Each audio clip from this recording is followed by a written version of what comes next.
Welcome to Anand Parmar classes. और दोस्तों मैं हूं आनंद परमार।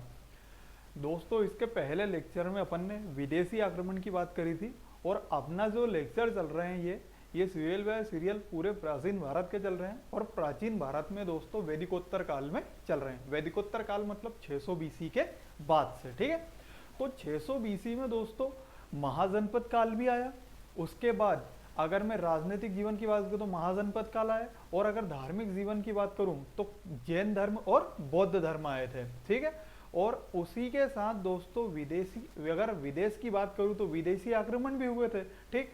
तो इसी काल में जो राजा थे अपने वंश स्थापित करने में लगे हुए थे, तो दूसरी तरफ धार्मिक कार्यों में कुछ नए नए धर्मों का उदय हुआ। उनमें पहला धर्म आज अपन पढ़ने जा रहे हैं जैन धर्म। जैन धर्म और बौद्ध धर्म की उत्पत्ति क्यों हुई, पहले इसको स्पष्ट कर लेते हैं। इसकी उत्पत्ति इसलिए हुई क्योंकि ब्राह्मण, क्षत्रिय, वैश्य और शूद्र 4 वर्ण हुआ करते थे या 4 जातियां हुआ करती थी। तो ब्राह्मण और क्षत्रिय में परस्पर प्रतिद्वंद चलता रहता था, एक दूसरे में लड़ाई होती रहती थी कि हम सर्वोपरि हैं। तो उन्हीं का फायदा उठाकर ये दोनों धर्म आ गए थे, जैन धर्म और बौद्ध धर्म। तो सबसे पहले दोस्तों बात करते हैं जैन धर्म की, ठीक है। जैन धर्म की स्थापना किसने करी है, मतलब जैन धर्म के संस्थापक कौन है। तो संस्थापक जो है दोस्तों उनका नाम था ऋषभ देव। जो जैन धर्म के संस्थापक है, जैन धर्म स्थापित किया, उनका नाम है ऋषभ देव। तो संस्थापक मतलब हुए दोस्तों तीर्थंकर, ठीक है। संस्थापक मतलब तीर्थंकर। तो तीर्थंकर का मतलब होता है कि भव सागर को पार कराने वाला, ठीक है। तो जैन धर्म में कुल तीर्थंकरों की संख्या कितनी थी, 24, ठीक है। याद रखना कि जैन धर्म में तीर्थंकरों की संख्या कितनी थी, 24। और तीर्थंकर का मतलब ही है कि भव सागर को पार कराने वाला, ठीक है। जैन धर्म में 2 पॉइंट आते हैं, अच्छे से समझ लीजिए कि एक तो आता है दोस्तों महात्मा और एक आता है तीर्थंकर। तीर्थंकर मैंने अभी बता दिया आप लोगों को कि तीर्थंकर का मतलब है कि जो भव सागर को पार कराता है, ठीक है। और महात्मा मतलब जैन धर्म में बहुत सारे महात्मा हुए और महात्माओं को बुला हुआ जाता था दोस्तों निर्ग्रंथ। निर्ग्रंथ मतलब बंधन रहित, जिन पे कोई बंधन नहीं रहता था, ठीक है। तो तीर्थंकर और महात्मा में अपन ने अंतर स्पष्ट स्थापित कर लिया। जैन धर्म की स्थापना किसने करी, तो ऋषभ देव ने। सबसे पहले मैं जैन धर्म के आप लोगों को जो इंपॉर्टेंट गुरु है मतलब तीर्थंकर है उनको ही बता देता हूं। तो जैन धर्म के अपन बात करते हैं दोस्तों तीर्थंकर। तो सबसे पहले कौन से थे, तो सबसे पहले थे दोस्तों ऋषभ देव। ऋषभ देव थे, वो थे दोस्तों जैन धर्म के संस्थापक। और इन्हीं के साथ इनके कुछ प्रतीक चिन्ह हुआ करते थे। तो जैन धर्म के जो पहले गुरु थे ऋषभ देव, इनका प्रतीक चिन्ह था दोस्तों वृषभ, या उसी को बोलते थे बेल, ठीक है। ये एग्जाम में क्वेश्चन आ चुका है कि जैन धर्म के पहले तीर्थंकर कौन है, तो ऋषभ देव। संस्थापक भी यही है, इनका प्रतीक चिन्ह क्या है, ऋषभ, है ना, या बेल। दूसरे नंबर पर अगर मैं बात करूं दोस्तों, तो दूसरे नंबर पर यहाँ पे जो इम्पोर्टेंट है मैं उन्हीं को बता रहा हूँ आप लोगों को। तो एक था दोस्तों आगे थे 19वें नंबर पर, और 19वें नंबर पर उनका नाम था दोस्तों मल्लीनाथ, ठीक है। पहले नंबर के बाद इंपॉर्टेंट है 19वें नंबर। 19वें नंबर पर कौन थे, मल्लीनाथ। और मल्लीनाथ जो थे दोस्तों इनका प्रतीक चिन्ह क्या था, तो इनका प्रतीक चिन्ह था दोस्तों कलश, ठीक है। इन मल्लीनाथ के ऊपर दिगंबर और श्वेतांबर में थोड़े मतभेद हैं, क्योंकि दिगंबर बोलते थे जो को मल्लीनाथ थे दोस्तों ये पुरुष थे, और श्वेतांबर बोलते थे कि ये स्त्री थे, ठीक है। चलिए आगे बात करते हैं। मैं 19वें के बाद डायरेक्ट आ जाता हूं दोस्तों 22वें पे। 22वें तीर्थंकर का नाम था दोस्तों अरिष्ट नेमी, ठीक है। और अरिष्ट नेमी का जो प्रतीक चिन्ह था वो था शंख, ठीक है। मैं आगे आता हूं, अगले तीर्थंकर की बात करूं तो 23वें तीर्थंकर की बात करूं तो उनका नाम था दोस्तों पार्श्वनाथ। और पार्श्वनाथ का दोस्तों क्या था, सर्प था, ठीक है। पार्श्वनाथ का जो प्रतीक चिन्ह था वो क्या था, सर्प था। और आखिरी जो 24वें तीर्थंकर थे वो थे महावीर स्वामी, ठीक है। और उनका जो प्रतीक चिन्ह था वो था सिंह मतलब शेर, ठीक है। ये इंपॉर्टेंट है तीर्थंकर, अपने को यही याद करना है, इनसे क्वेश्चन बाहर जाता भी नहीं है, ठीक है। सबसे पहले संस्थापक कौन थे? ऋषभ देव। ऋषभ देव का प्रतीक चिन्ह क्या है? ऋषभ, ठीक है। ऋषभ देव दोस्तों जो है बात करते हैं तो ऋषभ देव का ऋग्वेदिक या ऋग्वेद में भी इनका वर्णन मिलता है। किनका? ऋषभ देव का, ठीक है। एक ऋषभ देव और एक अरिष्ट नेमि, इन दोनों का ऋग्वेद में वर्णन मिलता है। 19वें मल्लीनाथ थे, इनका प्रतीक चिन्ह क्या है? कलश। 22वें थे अरिष्ट नेमि, उनका प्रतीक चिन्ह था शंख। 23वें थे पार्श्वनाथ, उनका प्रतीक चिन्ह था सर्प। और 24वें थे महावीर और उनका प्रतीक चिन्ह क्या है? सिंह, ठीक है। चलिए आगे की बात करते हैं दोस्तों। इन प्रतीक चिन्हों में इसके बाद जो तीर्थंकर हुए, इन तीर्थंकरों में जो 23वें नंबर के मैंने आप लोगों को बताया, 23वें नंबर के कौन है दोस्तों? पार्श्वनाथ। ये 23वें नंबर के तीर्थंकर है जैन धर्म के। इनके बारे में कुछ चीजें याद रखिए कि पार्श्वनाथ थे दोस्तों, इनके बीच से 2-3 पॉइंट निकल के आते हैं। पहला पॉइंट ये है कि दोस्तों ये कहाँ के थे? तो ये काशी के थे। काशी मतलब वाराणसी यूपी में, ठीक है। उसके बाद दूसरा पॉइंट निकल के आता है, वो ये आता है कि इनको ज्ञान की प्राप्ति हुई थी, वो हुई थी सम्मेर पर्वत पर। कहीं कहीं इसको सुमेर पर्वत भी बोलते हैं। तो इनको ज्ञान की प्राप्ति कहाँ हुई थी? समेर पर्वत पर, ठीक है। उसके बाद दोस्तों आगे की बात करते हैं तो इनने चतुर्याम दिए थे, मतलब 4 आयाम दिए थे। सत्य, अहिंसा, अस्तेय और अपरिग्रह, ठीक है। जो 5वां था ब्रह्मचर्य, वो महावीर स्वामी ने दिया था, ठीक। तो इनके बीच से 2-3 पॉइंट निकल के आते हैं कि पार्श्वनाथ 23वें नंबर के थे। इनका जो प्रतीक चिन्ह क्या था? सर्प। कहाँ के थे? काशी के राजकुमार थे। ज्ञान की प्राप्ति सुमेर पर्वत पर हुई और चतुरायाम इन्होंने या 4 दर्शन इन्होंने दिए थे, ठीक है। ऋषभ देव जो पहले तीर्थंकर थे जैन धर्म में, उनसे एक बात निकल के ये आती है कि जो ऋषभ देव थे दोस्तों, उन्होंने दोस्तों अपने भाई के लिए गद्दी वहां पे छोड़ दी थी, ठीक है। चल, और ऋषभ देव जो है उनका वर्णन ऋग्वेद में मिलता है, ठीक। ये तो हुए पार्श्वनाथ की बात। अब दोस्तों बात करते हैं आगे की। तो जो 24वें तीर्थंकर जो थे वो कौन थे? महावीर, ठीक है। तो मैं बात करता हूं किनकी? भगवान महावीर का जीवन परिचय की बात करता हूं। इनमें सबसे इंपॉर्टेंट महावीर ही है, क्योंकि जैन धर्म के पहले तीर्थंकर ऋषभ देव थे, परंतु जैन धर्म के वास्तविक संस्थापक कौन थे? तो वो थे महावीर, ठीक है। महावीर की अगर मैं बात करूं दोस्तों, तो महावीर से पहला पॉइंट ये निकल के आता है कि इनके बचपन का नाम क्या था दोस्तों? वर्धमान। इनका पहला ही नाम महावीर नहीं था, ये तो इनको ज्ञान प्राप्ति हुई जब इनका नाम महावीर पड़ा। बचपन का नाम क्या था? वर्धमान, ठीक। इनके पिता का नाम क्या था? तो पिता का नाम था दोस्तों सिद्धार्थ, ठीक है। पिता का नाम क्या था? सिद्धार्थ, ठीक। आगे बात करते हैं दोस्तों, ये ज्ञातक कुल के आदमी थे, ठीक। उसके बाद इनकी जो माँ, यहाँ पिता लिख देते हैं, ये थे इनके पिता, ठीक है। इनकी जो माता थी, माता का नाम था दोस्तों त्रिशला, ठीक है। जो त्रिशला ये थी, ये लिच्छवी के राजा चेटक की बहन थी, ठीक है। ये क्या याद आया कि मैंने आप लोगों को हर्यक वंश में बिंबिसार पढ़ाया था, और बिंबिसार ने एक विवाह किया था लिच्छवी के राजा चेटक के।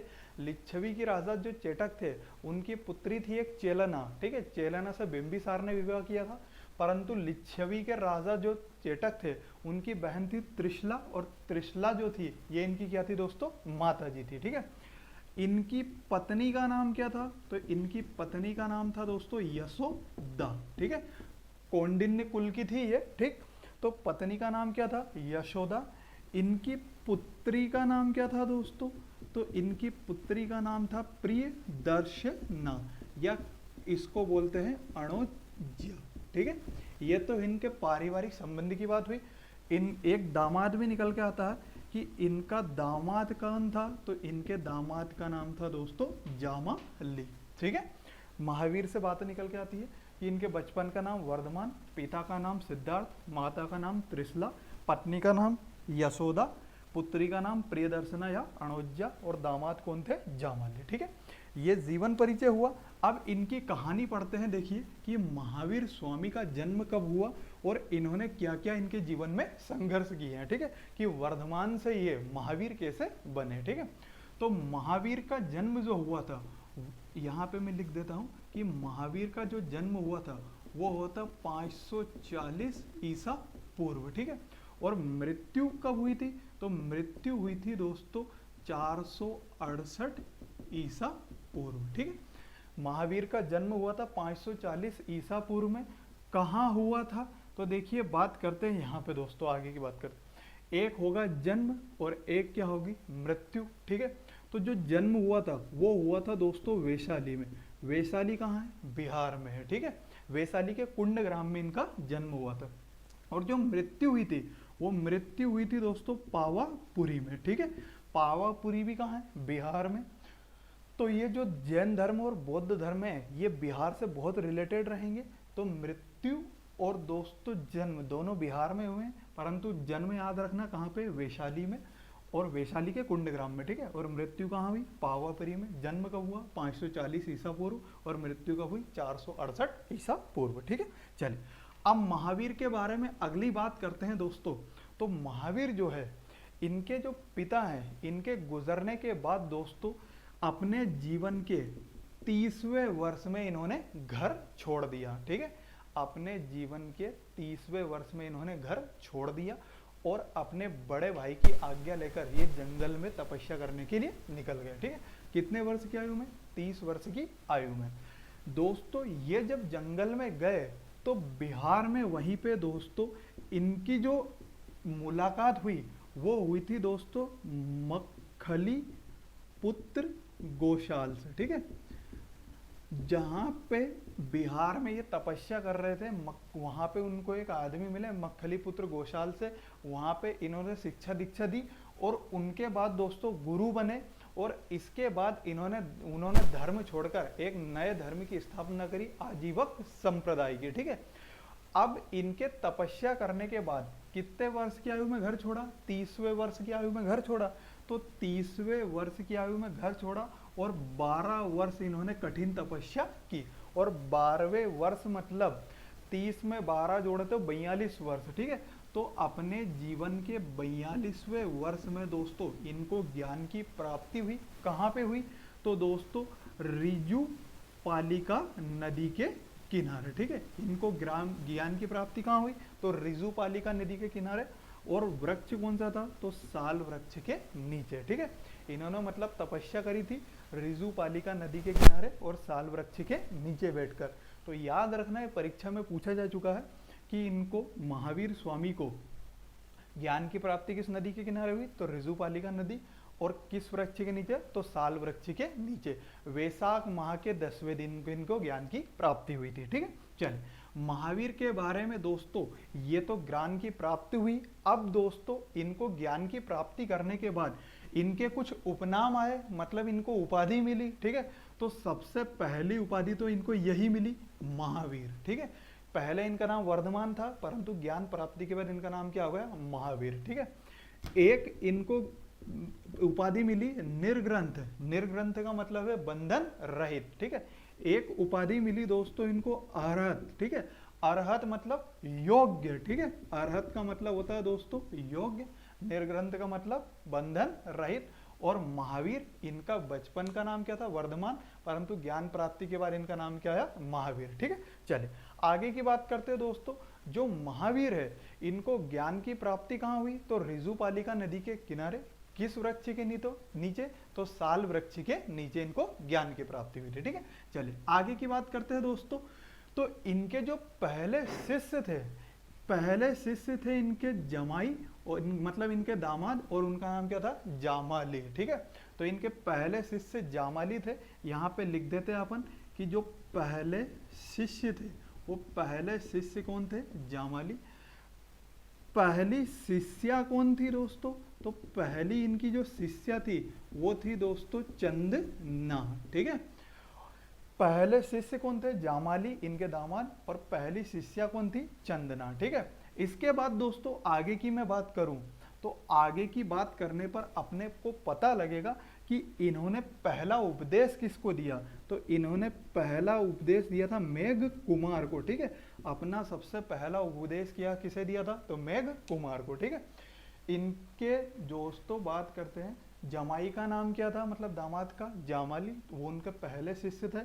पहली शिष्या कौन थी? तो चंदना। और इन्होंने पहला उपदेश किसे किया? तो मेघ कुमार को दिया। ठीक है, ये तो महावीर स्वामी के बारे में बात हुई। महावीर स्वामी के बारे में एक बार रिकॉल करवा देता हूँ कि इनके बचपन का नाम वर्धमान था, इनके पापा का नाम क्या था? सिद्धार्थ, माता का नाम था त्रिशला था। ठीक है, पत्नी का नाम था यशोदा, पुत्री का नाम अणुज्जा प्रियदर्शना, दामाद का नाम जामाली। ठीक है, उसके बाद दोस्तों जन्म कब हुआ? तो 540 ईसा पूर्व में। कहाँ हुआ? तो वैशाली में। मृत्यु कब हुई? पावापुरी में। ठीक है, पावापुरी में मृत्यु कब हुई? एक शिष्य था इनका सुप्तपाल। ठीक है, सुप्तपाल ने क्या है इनको दोस्तों यहाँ पे उनकी मृत्यु हो गई थी। उसके बाद बात करते हैं दोस्तों कब मृत्यु हुई? तो 368 ईसा पूर्व में। ठीक है, माफ कीजिएगा 468 ईसा पूर्व में। ठीक है, लगभग कितने वर्ष जिए? तो 78 वर्ष जिए थे। इनका पहला शिष्य कौन था? जामाली। पहली शिष्या कौन थी? चंदना। पहला उपदेश किसे दिया? तो मेघ कुमार को। ज्ञान की प्राप्ति कहाँ हुई? ऋजुपालिका नदी के किनारे। किस वृक्ष के नीचे? तो साल वृक्ष के नीचे। ठीक है, चल ये तो महावीर के बारे में बात हुई। अब दोस्तों आगे बात करते हैं। तो जैन धर्म जो है इसके पहले संस्थापक ऋषभदेव थे और आखिरी संस्थापक कौन थे? तो महावीर थे। ठीक है, अब दोस्तों बात करते हैं आगे की। तो कुछ आते हैं यहाँ पे अणुव्रत और कुछ आते हैं दोस्तों महाव्रत। ठीक है, कुछ आते हैं अणुव्रत और कुछ आते हैं महाव्रत। ठीक है, अणुव्रत जो है इनकी संख्या है 5 और महाव्रत की संख्या भी कितनी है दोस्तों? 5। अणुव्रत जो है इनका मतलब है ये लचीले हैं और महाव्रत मतलब ये कठोर है। बस इतना से याद रखना है। ठीक है, और ये याद रखना कि अणुव्रत कितने हैं? तो 5। महाव्रत भी कितने हैं? तो 5। चलिए दोस्तों आगे की बात करते हैं। अणुव्रत में जो है या अणुव्रत या महाव्रत जो है इनकी संख्या में दोस्तों बात करते हैं। सबसे पहला जो निकल के आता है, ठीक है, सबसे पहला निकल के क्या आता है? तो एक आता है सत्य, एक अहिंसा, एक अस्तेय और एक आता है दोस्तों अपरिग्रह। ठीक है, ये अणुव्रत और महाव्रत की संख्या ही 5 है। तो दोस्तों अणुव्रत की मैं बात करूं तो अणुव्रत की संख्या ही कितनी है? 5। 5 कौन कौन से थे? तो सत्य, अहिंसा, अस्तेय, अपरिग्रह और 5वां था ब्रह्मचर्य। ठीक है, इन चारों को बोलते हैं चतुरायाम। ठीक है, चतुर्धन आयाम। ठीक है, चतुर्धन आयाम मतलब 4 आयाम। ये किसने दिए थे? मैंने आप लोगों को वीडियो के इनिशियल स्टेज में बताया था कि ये दोस्तों 4 आयाम जो दिए ये दिए हैं पार्श्वनाथ ने, जो जैन धर्म के कौन से गुरु थे? 23वें गुरु। तो चतुर आयाम किसने दिए? पार्श्वनाथ ने।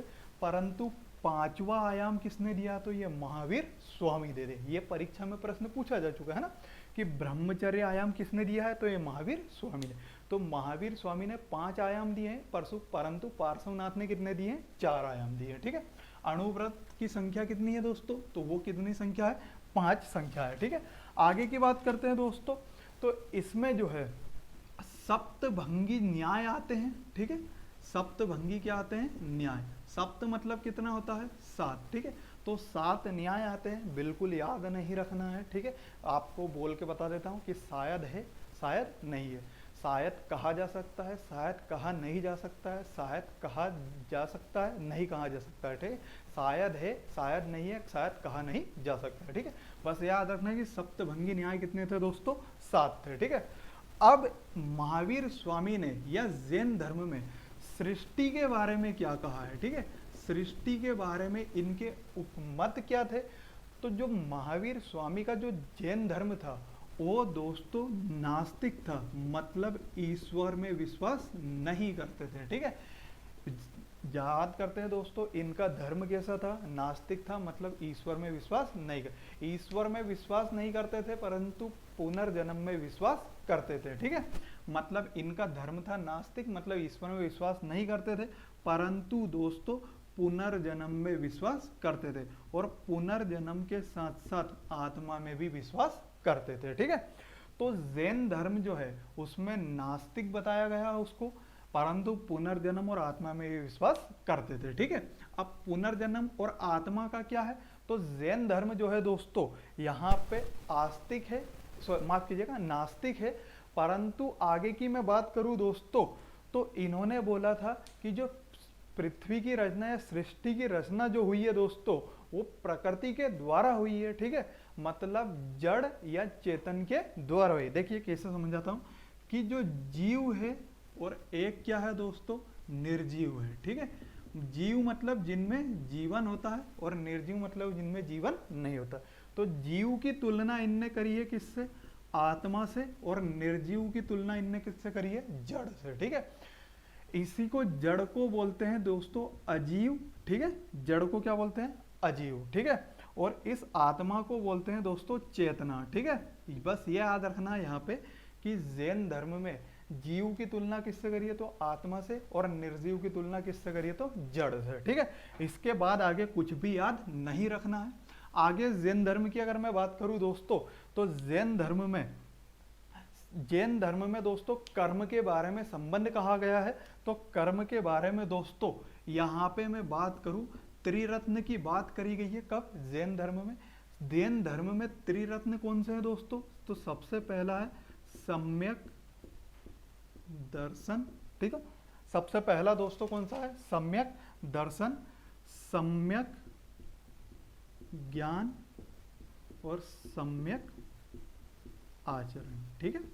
जैन धर्म में त्रिरत्न है, और त्रिरत्न क्या है, सम्यक दर्शन, सम्यक ज्ञान, सम्यक आचरण। सम्यक का मतलब होता है दोस्तों सही, मतलब सही दर्शन देना है, सही ज्ञान देना है और सही आचरण रखना है, ठीक है। सबसे ज़्यादा इम्पोर्टेंट यही है, महावीर स्वामी ने सबसे ज़्यादा जो है दोस्तों लोड किस पे दिया है, तो सम्यक आचरण पे दिया। तो जैन धर्म में त्रिरत्नों की संख्या कितनी है, तीन, त्रि मतलब तीन ही है, ठीक है। तीन रत्न कौन से, सम्यक दर्शन, सम्यक ज्ञान और सम्यक आचरण। यह आप लोगों को भूलना नहीं है, बौद्ध धर्म में भी तीन दर्शन आएंगे, परंतु वो बुद्ध, धम्म और संघ आएंगे, ठीक है। चलिए आगे की बात करते हैं दोस्तों। तो ये मैंने आप लोगों को त्रिरत्न बता दिया। अब जैन धर्म के बात करते हैं अपन संघ की, ठीक है। संघ मतलब दोस्तों बहुत सारे लोग होते थे और जैन धर्म को चलाते थे, ठीक है। तो जैन धर्म में गणधर मतलब धर्म को सुचारू रूप से चलाने वाले उन लोगों की संख्या कितनी थी, 11। तो जैन धर्म के संघ में गणधरों की संख्या कितनी थी, 11। परंतु इनमें से 9 लोगों की क्या हो चुकी थी, मृत्यु हो चुकी थी। कब हो चुकी थी, तो महावीर स्वामी के जिंदा रहते रहते कितने लोगों की मृत्यु हो गई थी, 9 लोगों की मृत्यु हो गई थी, ठीक है। अब 9 लोग मर गए तो बचे कितने, 2।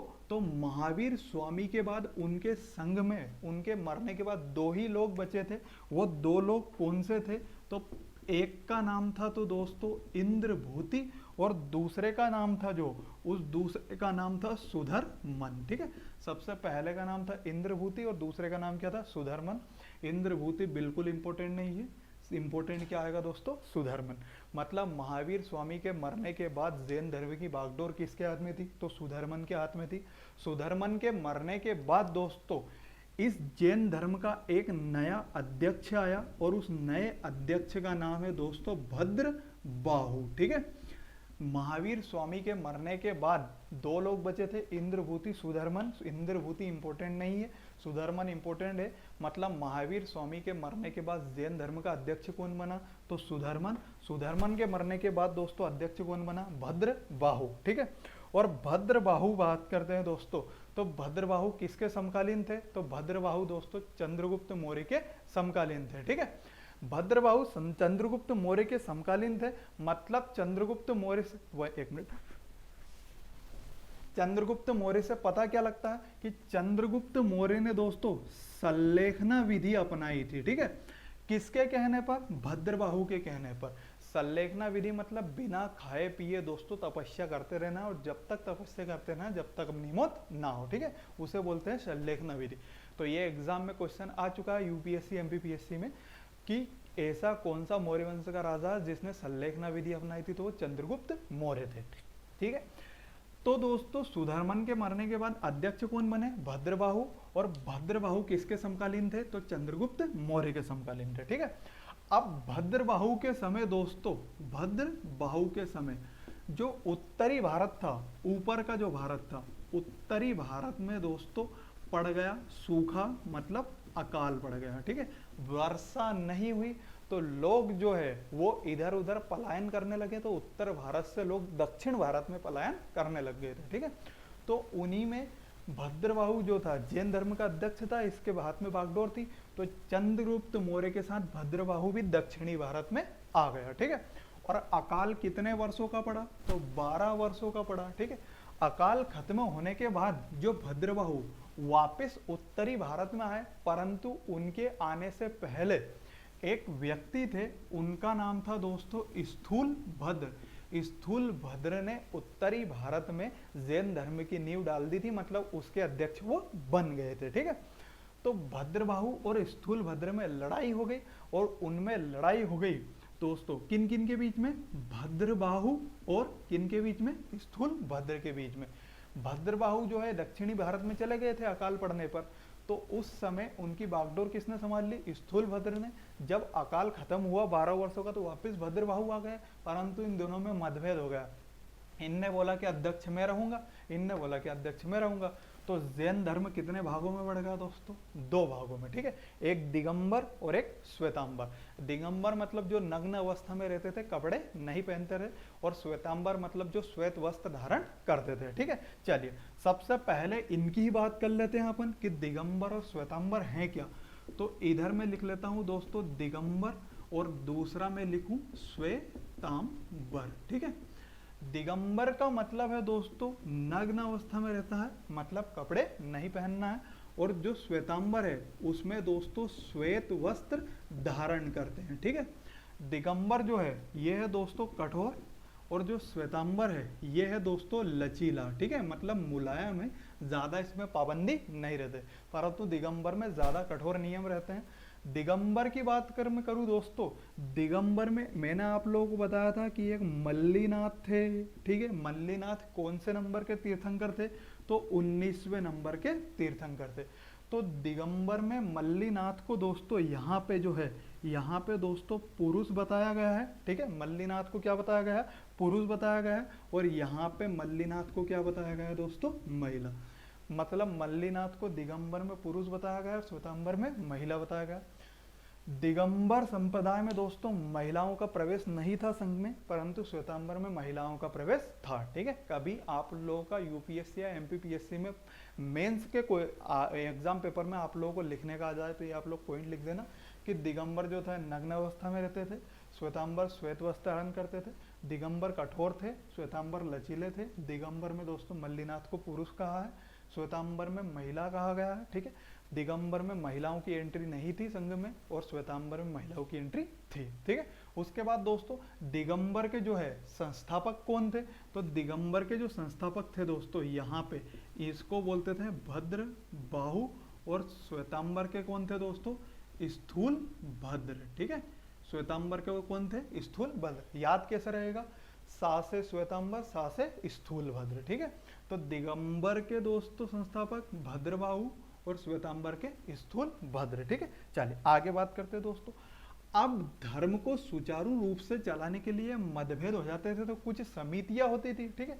तो मैं आप लोगों को कुछ समितियां बताता हूं। समितियां किसकी दोस्तों, जैन संघ की समितियां, ठीक है। तो सबसे पहली जो जैन संघ की समिति हुई थी वो हुई थी, सबसे पहली की बात कर रहा हूं, ठीक है, वो हुई थी दोस्तों 300 ईसा पूर्व में, ठीक है।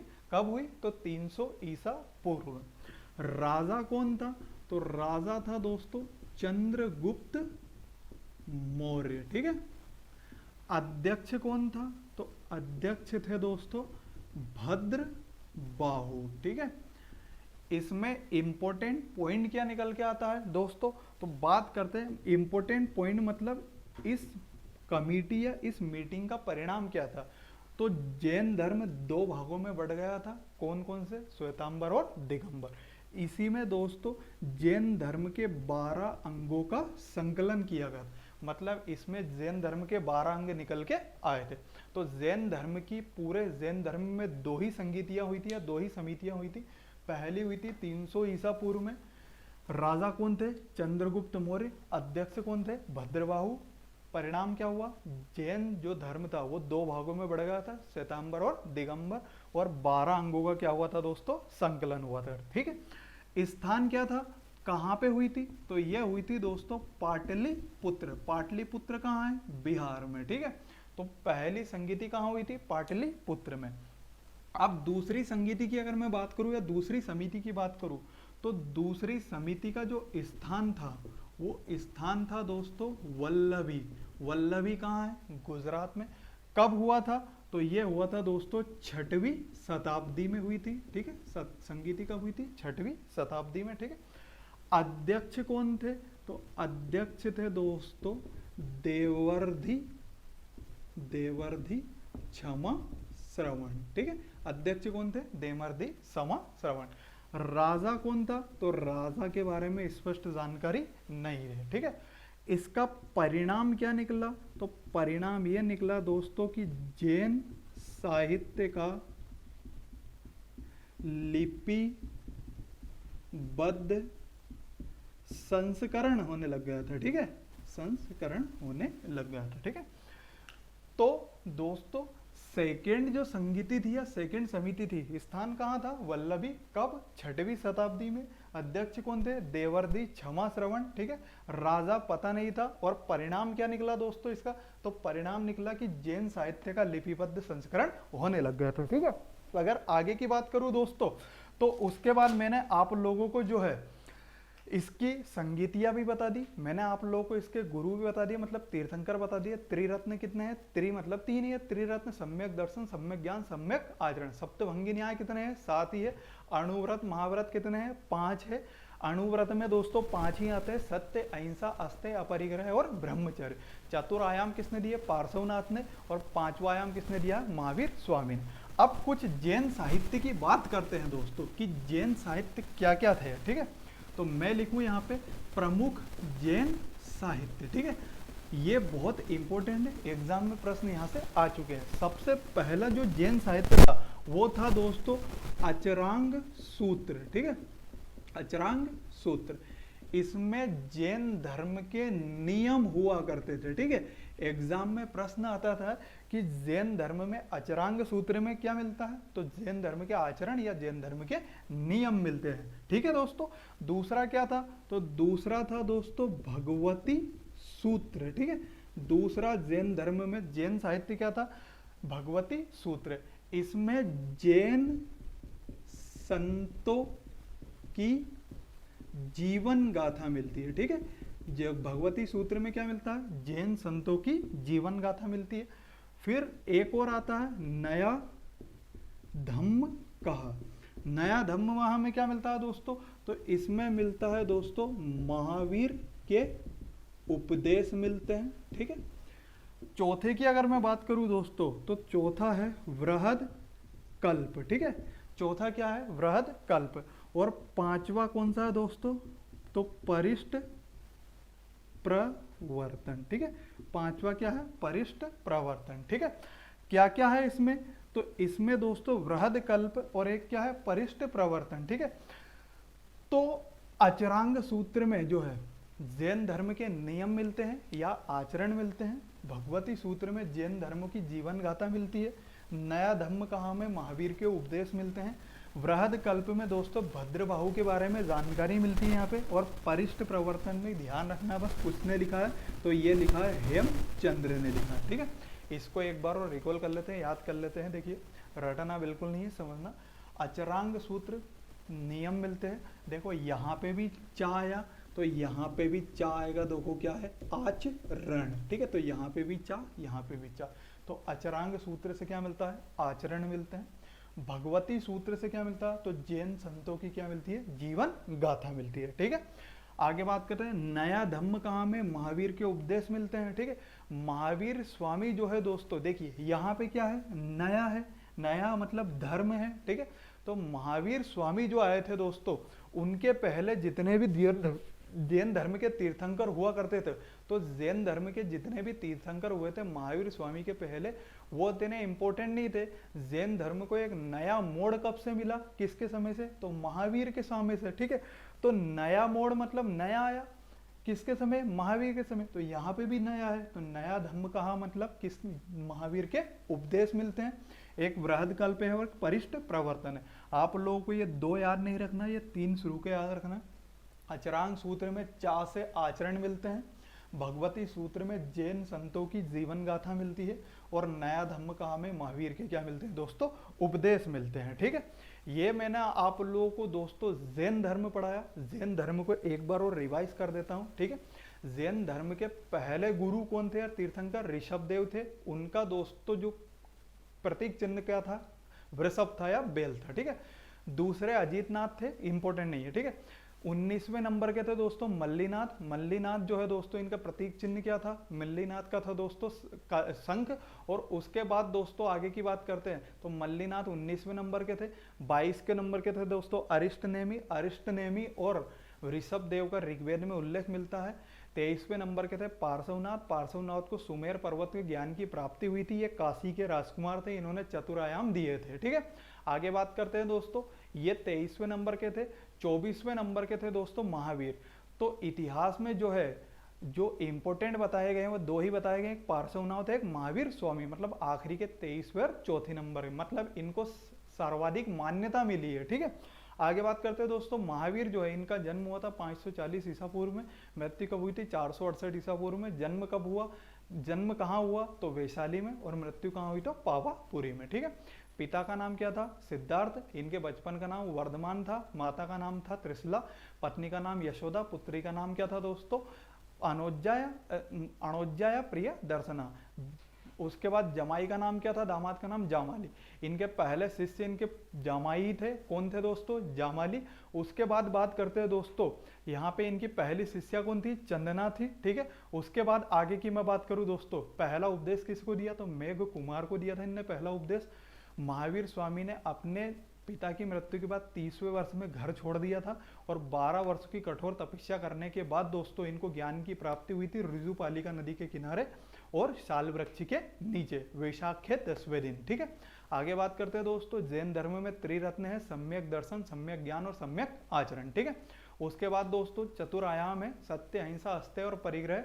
और 5वां आयाम या 5वां अणुव्रत किसने दिया था? तो महावीर स्वामी ने। उसको क्या बोलते हैं दोस्तों? ब्रह्मचर्य। महावीर स्वामी के मरने के पहले दोस्तों यहाँ पे 9 गणधर की मृत्यु हो चुकी थी। कुल गणधर 11 थे, 2 बचे हुए थे, इंद्रभूति और एक सुधर्मन। सुधर्मन इंपॉर्टेंट है। सुधर्मन के बाद दोस्तों भद्रबाहु ने जैन धर्म की बागडोर अपने हाथ में ली, अध्यक्ष बने। भद्रबाहु दोस्तों अकाल पड़ने के कारण दक्षिण भारत में चले गए थे। तो उस समय दोस्तों एक नए व्यक्ति आए थे, स्थूलभद्र। स्थूलभद्र ने जैन धर्म की बागडोर अपने हाथों में ले ली थी और जैन धर्म के अध्यक्ष बन गए। वापिस दोस्तों आने पर इनके बीच में मतभेद हो गए और जैन धर्म 2 भागों में बढ़ गया, दिगंबर और श्वेतांबर। ठीक है, उसके बाद दोस्तों दिगंबर जो था वो कठिन था। दिगंबर की स्थापना किसने करी? तो भद्रबाहु ने, और सासे स्थूलभद्र और सासे श्वेतांबर। तो श्वेतांबर की रचना किसने करी? स्थूलभद्र ने। ठीक है, और दिगंबर की भद्रबाहु ने। ठीक है, आगे बात करते हैं दोस्तों, जो यहाँ पे 2 समितियां हुई थी, किसकी? जैन धर्म की 2 समितियां में पहली समितियां हुई थी दोस्तों पाटलिपुत्र में। राजा कौन थे? चंद्रगुप्त मौर्य। ठीक है, आगे बात करते हैं दोस्तों, अध्यक्ष कौन थे? तो अध्यक्ष थे भद्रबाहु। इसके परिणाम क्या निकले? 300 ईसा पूर्व में हुई थी। परिणाम ये निकला कि जैन धर्म 2 भागों में बढ़ गया, श्वेतांबर और दिगंबर, और 12 अंगों का संकलन हो गया था। ठीक है, जो दूसरी समिति हुई थी या दूसरी संगीति हुई थी दोस्तों, ये हुई थी वल्लभी, मतलब गुजरात में 606वीं शताब्दी में।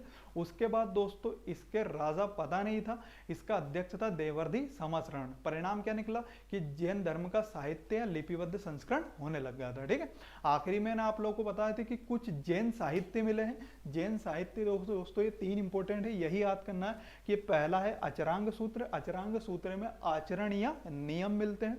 दूसरा है भगवती सूत्र, उसमें जैन संतों की जीवन गाथा मिलती है। और तीसरा है नया धम्म कहा, मतलब इसमें महावीर के उपदेश मिलते हैं।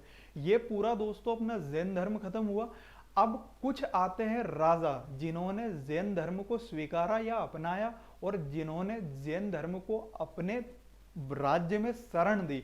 ये कौन कौन से थे? तो ये मैं आप लोगों को अभी नहीं पढ़ाऊंगा, क्योंकि कुछ दक्षिण भारत के राज्यों में दी थी, चंद्रगुप्त मौर्य ने दी थी दोस्तों ऐसे, और बौद्ध धर्म में दोस्तों अशोक ने दी थी। तो ये मैं आप लोगों को जब जब राजा पढ़ाऊंगा, जब जब आप लोगों को पढ़ाता रहूंगा या बताता रहूंगा, है ना। अभी आप लोगों को पढ़ाऊंगा तो पूरा आप लोग आगे पार्ट पीछे सवाट हो जाएगा, भूल जाओगे, ठीक है। तो जब समय आएगा तभी आप लोगों को पढ़ाया जाएगा, ठीक है। ये अपना जैन धर्म खत्म हुआ। अगले जो कल के लेक्चर में दोस्तों अपना चलेगा बौद्ध धर्म, ठीक है। आई होप आप लोगों को समझ में आया होगा। वीडियो अच्छा लगे तो लाइक और सब्सक्राइब करें। Thank you.